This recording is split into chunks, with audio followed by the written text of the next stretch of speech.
Hello and congratulations to the 21 members of the Gillette Area Leadership Institute's 32nd graduating class.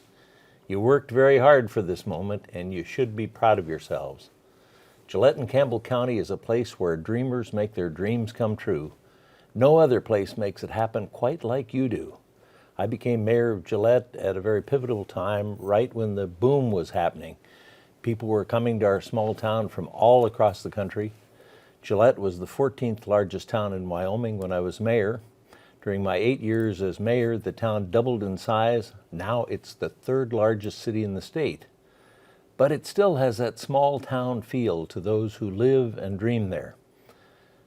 Gillette's booms have largely attracted the adventurous, primarily young people, and even those of us who have been in Gillette a while remain young at heart, willing to take on new challenges and seeing them as adventures.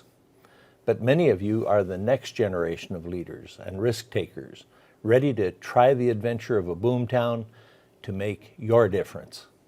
An advantage of young thinking is that you will take chances and challenge those who say things can't be done. You will see needs and seek solutions. You're prepared to work on challenges facing the community and welcome those from near and far to help. Our slogan has always been, we don't care where you're from as long as you can get over it. In other words, tell us what would make the town better and jump in and make it happen. But don't tell us how it was where you came from that it was better. When I was mayor, anytime there was a new subdivision, I made them set aside new land for parks.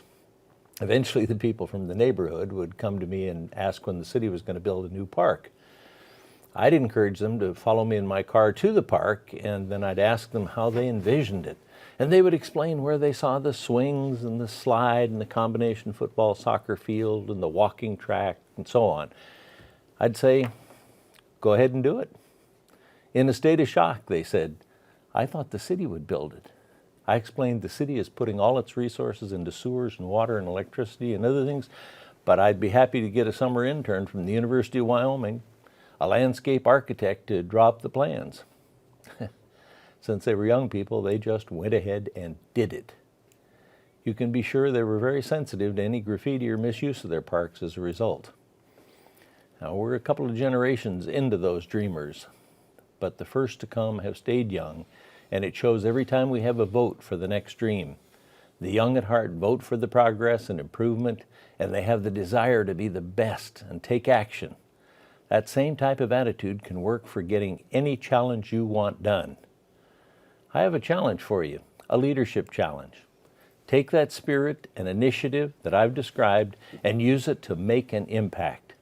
Don't focus on what can't be done. Take your dreams and do them. I think you'll be surprised how much can get done with that mentality. It's up to you to make the difference. I'm excited to see what you all will accomplish with your new skills. This may be the only place in the nation where all three people from a delegation are together. We have a great team here, a great team of dreamers for the whole state. And so at this point, I'll turn it over to Senator Barrasso. Well, thanks, Mike, and thanks for your leadership, both in Gillette and now as the captain of our team here, the head cowboy, the trail boss of the Wyoming delegation in the Senate. It's been a real privilege for Liz and for me to continue to work for you, and obviously the great lessons from Gillette you brought here and the Wyoming legislature you brought here to the Senate. But thank you all for inviting us to be part of your graduation ceremony. Congratulations to all of you who completed this Leadership Institute program. You know, we all travel around the state every weekend, and I'm always encouraged by the optimism and the ingenuity of our communities and their leadership. I saw it in Gillette a couple of weeks ago at the crawfish feed. Amazing, 4,000 people come out, the money that's raised, the people that are helped. You know, it's not about raising money, it's about helping people, and Gillette does it very, very well. You know, Wyoming proves that the local leaders are in the best position to make decisions for your communities.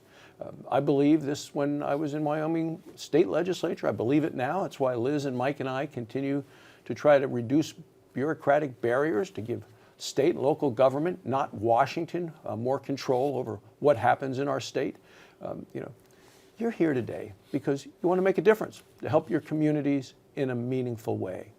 Leaders give their time, energy, and resource to secure a better tomorrow for the people and the places that we all care about. You're part of a strong group of leaders in Wyoming. Your input and efforts are needed to ensure that we make the best decisions possible for the future success of our state. With programs like the Gillette Area Leadership Institute, now in its 32nd year, I have no doubt that Wyoming is going to continue its history of bright, motivated leaders who get things done. Again, congratulations. Thank you for letting me be part of your graduation today. And now to the third member of our team, the team that is one for all for Wyoming, every day, Liz Cheney.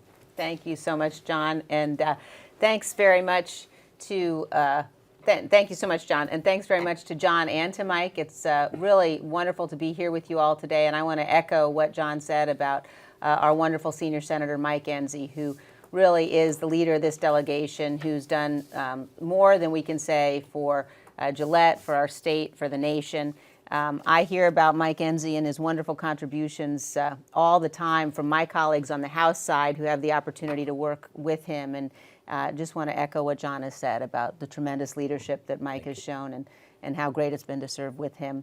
And it's wonderful to be here with all of you and to have the chance to congratulate you today on becoming the 32nd graduating class. You have stepped forward and you've shown your real commitment to the community, to our state, and it's a kind of leadership we absolutely need. As John mentioned, it is always wonderful to have the chance to be home, and I can say it's never more wonderful to get home than now with the Democrats in the majority in the House. There's nothing more refreshing and invigorating than to have the chance to spend time at home and talk to people who have real common sense and who really understand how things ought to be done. And I'm very blessed to have the chance to take those voices and bring them back here to Washington. And look forward very much to your leadership and your continuing contributions to our state.